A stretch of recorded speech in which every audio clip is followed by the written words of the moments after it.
So I'm from the Economic and Social Research Council, and I look after our energy, transport and infrastructure research investments and work in that area.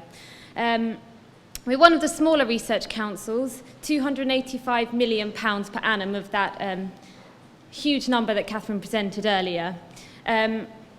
Just to give you a brief overview of what I'm going to talk about, I'm going to briefly give a little update on the ESRC, and then I'll talk about the Nexus programme that we're running, and then I'll go on to talk about another programme alongside with other research councils, the Global Food Security Programme. So, is there a clicker? Yes, sorry. Lovely, thank you. So, as I said, we focus on economic and social research, and it's an enormous area. So anything from energy demand to health and social care, understanding new business models, redistributed manufacturing, and international development. And that means that the work that we do really crosses over with pretty much all of the other research councils. And as Catherine already mentioned, we're part of the energy programme, and one of the sort of key reasons we co-fund these centres, these energy demand centres, is it ensures that the centres think across disciplines. They don't just think about technology, what's new and innovative technology going to be in this area. They think about the socio-economic aspects of it as well. So how might that technology be taken up? How might it fit with our everyday social practices? How might, for instance, our move to more online food delivery impact on the logistics, impact on supermarkets, impact on energy efficiency? And also the role of policy, governance, UK level, EU level, and also at a global level. So I think what I want to kind of get across in my presentation today, and I think has come through from the other discussions, is this is such a broad area. Energy touches upon all parts of our lives and all different systems that use the natural environment. And so we're trying to kind of encourage this broad look at this. So to move on to the Nexus. So what we mean by Nexus is the interplay and impacts and interwoven sort of aspects of food, water, energy, and the environment. And you could also probably put waste in there as well. So these are all interconnected. And I thought the easiest way to try and describe what we mean by the Nexus is to just kind of highlight some questions that by looking at the Nexus we might be able to answer. So for instance, how do we deliver enough food for more people but with less water? How do we maintain healthy water supplies that provide enough to meet our needs for drinking water, agriculture, and energy production?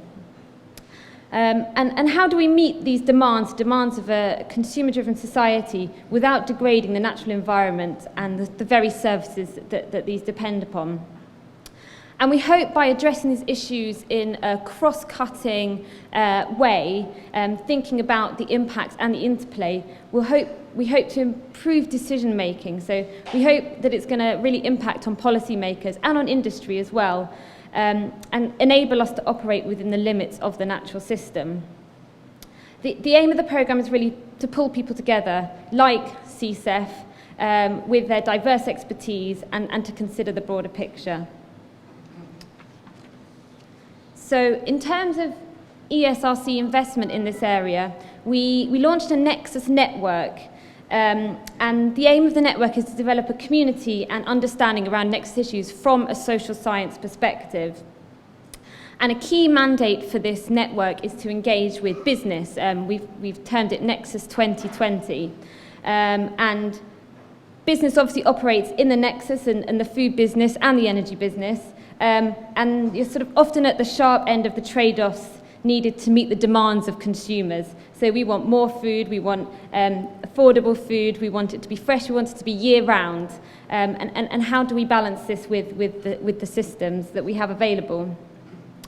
So the Nexus Network are really trying to generate questions that businesses have to think about and have to answer in order to sort of help them manage their dependencies and impacts on the Nexus. And I just think this is really relevant to the work that CSEF is doing. How do we meet consumer demand for year-round food?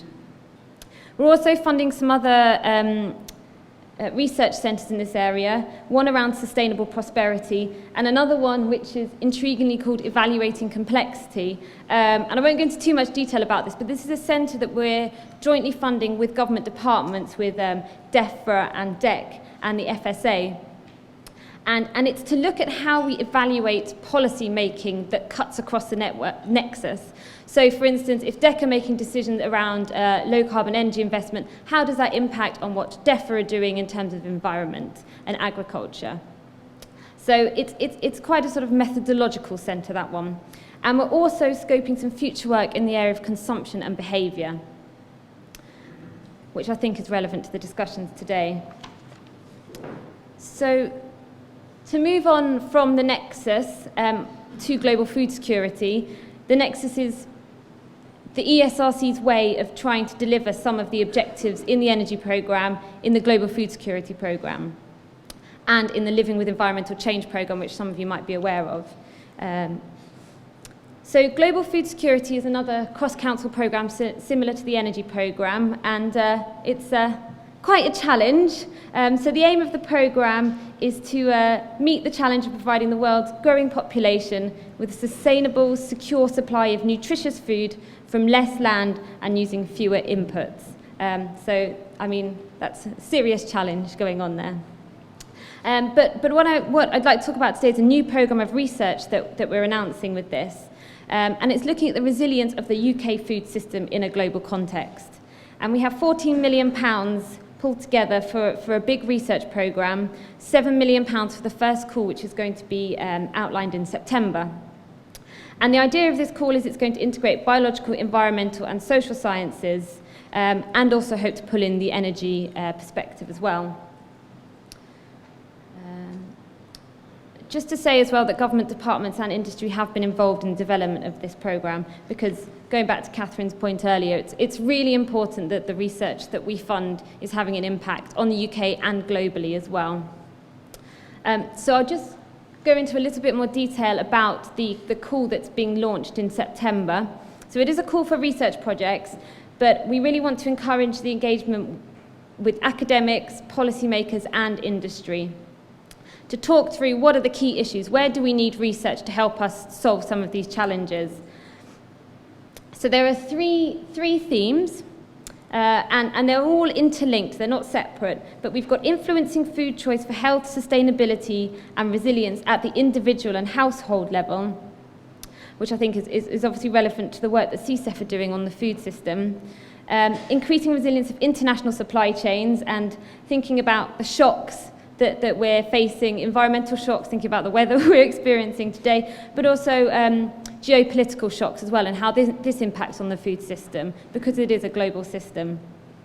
The third part of the triangle is enhancing productivity, resilience and sustainability of agricultural landscapes, and this speaks to some of the work that Innovate UK are doing in this area, and we're all working together to try and solve these challenges.